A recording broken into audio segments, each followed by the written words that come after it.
Roberto Isixson, gerente general de CADEM, empresa de investigación de mercado y opinión pública líder en el país. La aprobación del presidente Boric ha tenido tres grandes momentos, si uno la quiere ver desde la perspectiva ya de este año y medio de gobierno. El único mes donde el presidente Boric tuvo más aprobación que desaprobación fue marzo. Y en marzo son solo 3 semanas porque la instalación ocurre el 11, o sea, este periodo al que llamamos en Chile y en España también de luna de miel, ¿cierto? Que es la instalación, donde los errores se perdonan, donde hay expectativas en relación al cumplimiento del programa que se mantiene en alta, que ha sido característico de todos los gobiernos, el presidente Boric no lo tuvo. La desaprobación creció muy rápido, en abril ya había más desaprobación que aprobación, muy inusual. En general este periodo dura 8 meses más o menos de estabilidad. El presidente Boric tuvo solo uno. La opinión pública castigó muy rápido el primer nombramiento de su gabinete, especialmente el Ministerio del Interior, pero en general todo el poder político que controlaba el gobierno, que venía de esta nueva generación de políticos representantes del Frente Amplio. Desde abril hasta septiembre hay un segundo periodo donde básicamente la opinión pública comienza a castigar la gestión propia del gobierno, ciertos errores puntuales que se cometen, que eran errores propios de la instalación, pero que se comienzan a cometer. Y en septiembre se produce la elección del plebiscito de salida.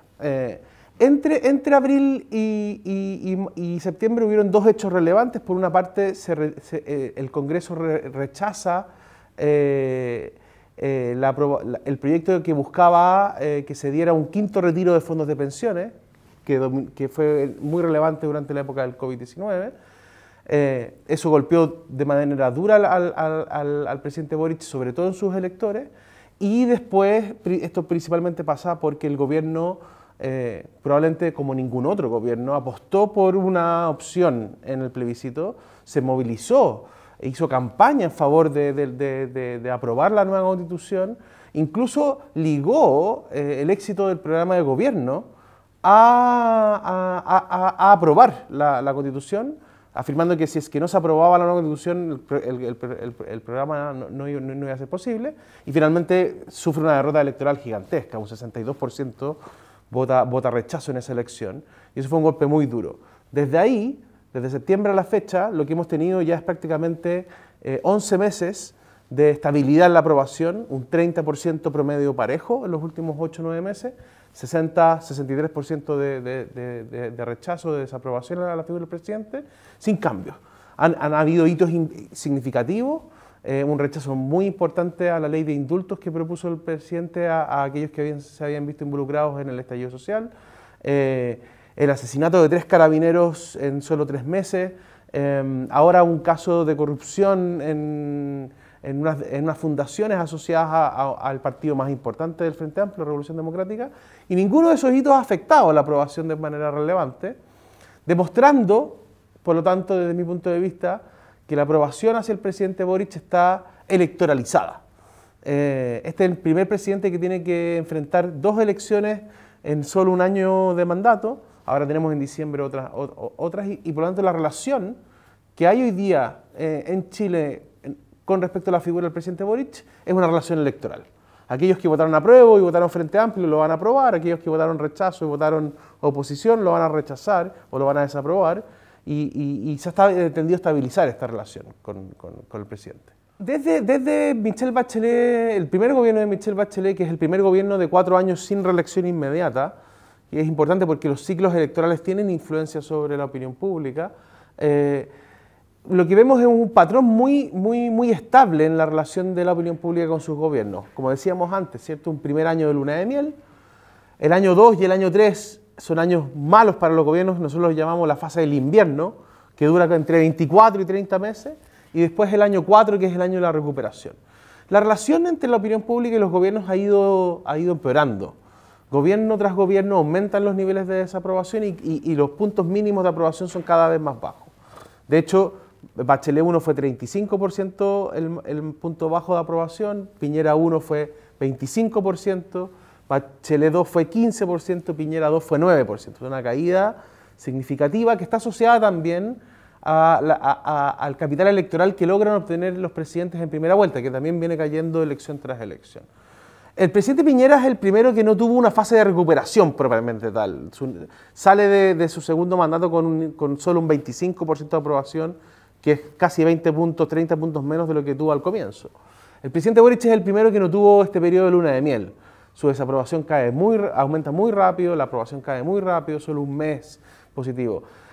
Finalmente, la aprobación que tiene el presidente Boric en su primer año de gobierno fue solo de 35%, que es la más baja que hemos tenido para un presidente desde 1990. De hecho, la nota promedio que le ponen los chilenos al primer año de gobierno fue solo de un 3,9, que es una nota negativa, pero también la más baja en comparación a los otros presidentes. Entonces, el inicio no ha sido del todo bueno. El primer año fue un año muy complejo para el presidente Boric. Ahora, este segundo ha tendido a estabilizarse un poco. La aprobación que muestra hoy día el presidente Boric es muy parecida, por ejemplo, a la que tenía la presidenta Bachelet en esta fecha, el segundo gobierno, pero que se había visto influenciada también por casos complejos que la tenían con niveles de aprobación baja. En resumen, yo diría que el presidente Boric tiene un bajo nivel de aprobación para estar en comenzando su segundo mandato, que se ha visto afectado principalmente por los procesos electorales, por los errores propios también, evidentemente, y por lo tanto vemos que la relación hoy día de la opinión pública con su gobierno es cada vez más compleja. Lo primero que hay que decir es que este no es el primer gobierno que intenta hacer una reforma de pensiones. Chile lleva más de 10 años tratando de hacer una reforma de pensiones. Comienza con claridad en el segundo gobierno de la presidenta Bachelet. La reforma de pensiones era uno de sus ejes principales, no lo logra. Sebastián Piñera también, el segundo gobierno de Sebastián Piñera también intenta hacer una reforma de pensiones del sistema estructural, tampoco lo logra, se termina aprobando un alza importante de los aportes que hace el Estado a las pensiones, que ya había ocurrido en Bachelet 1, es un cambio muy importante que hace Piñera, creando una pensión garantizada universal, que establecía un piso mínimo, pero no logra cambiar tampoco el funcionamiento del sistema. Y ahora el presidente Boric es el tercero que lo busca. La reforma de pensiones es una reforma que está entrampada.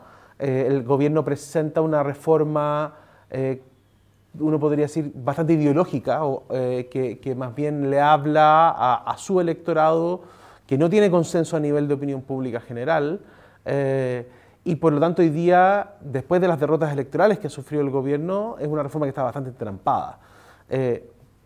¿Cuáles son los principales aspectos que busca reformar el gobierno? Por una parte, eliminar el actual sistema que está estructurado en base a AFPs, que son administradores de fondos de pensiones privados, ¿cierto? Eliminándolas para crear un gran administrador público de fondos de pensiones, donde la gente pueda elegir quién es el gestor de la inversión, pero no quién es el administrador. En ese contexto, por ejemplo, lo que hemos visto con claridad es que los chilenos están más bien por crear una AFP estatal, o sea, un administrador estatal que compita en igualdad de condiciones con las privadas, pero no eliminando las privadas. Entonces, la libertad de elección en quién es el administrador está en juego, y eso hoy día la opinión pública está muy a favor de la libertad de elección. No quiere una imposición de un ente estatal. El segundo aspecto fundamental es que nosotros hoy día tenemos actualmente un 10% de cotización obligatoria a cada uno de los trabajadores con contrato independiente. Eso se quiere aumentar a 6%, o sea, 6% más, es decir, llegar de 10 a 16%. Ese 6% va a ser a cargo del empleador. El empleador va a ir en el tiempo, ¿cierto?, incluyendo esos recursos, y ahí se produce el segundo debate. Ese 6%, ¿a dónde debe ir? A un fondo común solidario, que es la propuesta del gobierno. Ahora, las últimas semanas han dicho que están disponibles a que 4 puntos vayan a solidaridad y 2 puntos a las cuentas individuales, cuando la opinión pública en su mayoría está o que vaya todo a individual y una parte chica a solidaridad. Uno podría pensar que en un consenso mayoritario de la opinión pública podríamos estar en un 4 individual y 2 solidaridad, que es la propuesta contraria del gobierno. Por lo tanto, de nuevo, el gobierno no cuenta con mayorías ni en el Congreso ni en la opinión pública para avanzar con su reforma. Y el tercer aspecto es la heredabilidad. Si es que los fondos de pensiones que yo he cotizado a lo largo de mi vida son heredables a mi familia, a mis hijos, o no son o pasan a un fondo común solidario. El gobierno pretende, ¿cierto?, que no haya heredabilidad. Se ha abierto ahora que si la haya, digamos, porque eso ya tiene un consenso total que son heredables, el 90%.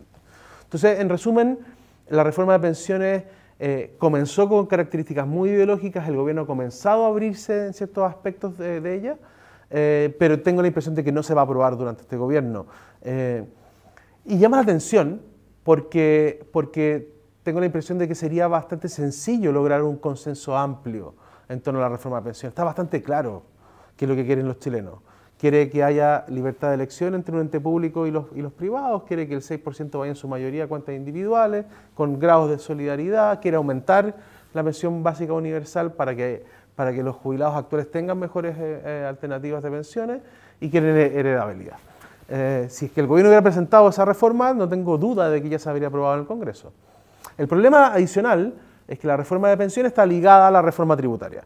Y reforma tributaria que ya se rechazó en la Cámara de Diputados y que tampoco se ve, después de las 2 derrotas electorales que ha sufrido el gobierno, posibilidad de que sea aprobada una nueva en el transcurso de estos 2 años. En Chile está pasando una cuestión bien particular sobre sus preocupaciones y necesidades. Evidentemente las necesidades son múltiples, ligadas principalmente a derechos sociales, educación, salud, ¿cierto?, la crisis económica post-pandemia, la inflación, la inmigración aparece como un tema muy relevante en Chile. Pero decía que está ocurriendo algo bien único, que es que una sola prioridad ha tendido a eclipsar a todas las otras, que es la delincuencia. Hoy día Chile está registrando los niveles más altos de temor asociados a la posibilidad de ser víctima de un delito, la percepción de un aumento muy significativo de los delitos de alta connotación pública, homicidios, secuestros, aparecen descuartizados en algunas partes del país, digamos, en una delincuencia muy asociada, por una parte al narcotráfico y por otra parte a la importación de delincuencia asociada a la inmigración, está golpeando de manera muy significativa a los chilenos. Durante este año, de hecho, vimos que en un solo mes hubo el asesinato de 3 carabineros, como decíamos antes, que han conmocionado a la opinión pública en este sentido.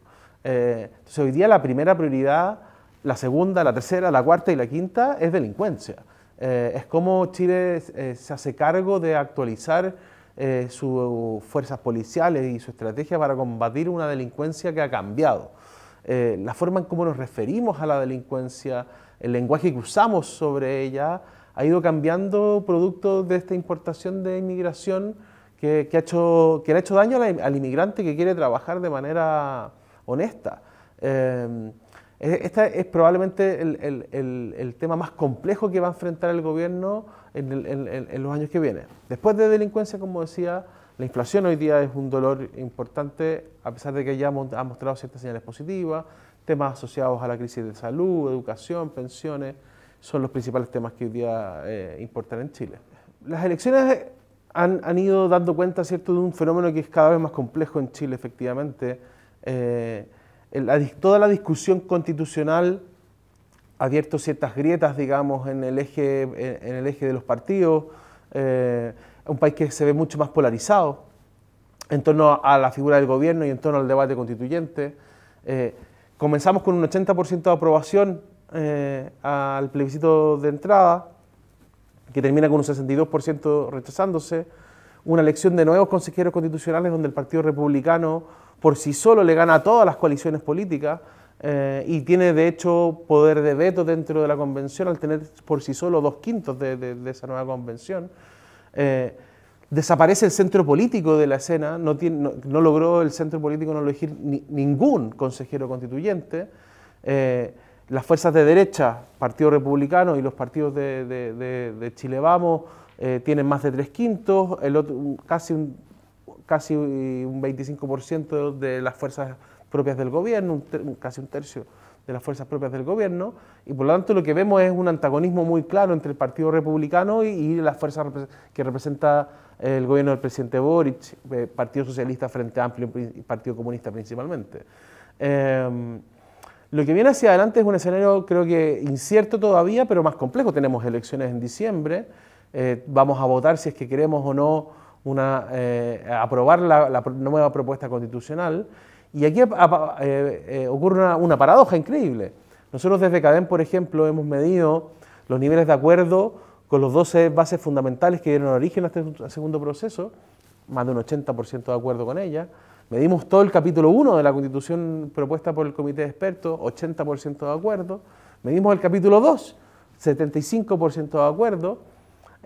Y aún así, casi ya más de un 55% está por rechazar la nueva Constitución. Eso habla, desde mi punto de vista, primero de muy poca información. Chile no está consumiendo información asociada al proceso constituyente, hay un desgaste, una desconexión emocional con el proceso constitucional, donde la delincuencia es el gran tema, ¿cierto? Y opaca también el debate constituyente, por una parte. En segundo lugar, desinterés, desconfianza, desconexión emocional, como decíamos, con todo lo que es el proceso.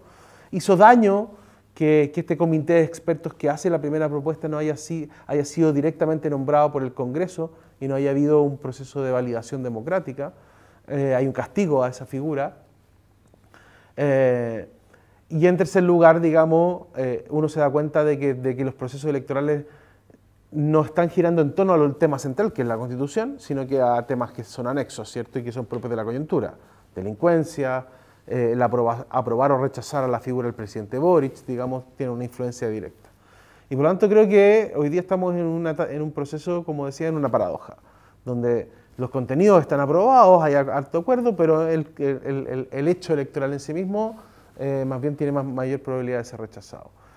Finalmente vemos a dos figuras que son los dos grandes electores probablemente que pueden movilizar al electorado, José Antonio Kast y Gabriel Boric por su parte, que están jugados porque se apruebe el texto, pero de alguna manera, así como el dilema del prisionero, van a haber incentivos permanentes para que cambien de posición, si es que no logran generarse un hito importante que revierta esta tendencia que están mostrando las encuestas hasta ahora, que es que esta Constitución se va a rechazar. A ninguno le haría bien estar en el bando perdedor en las elecciones de diciembre.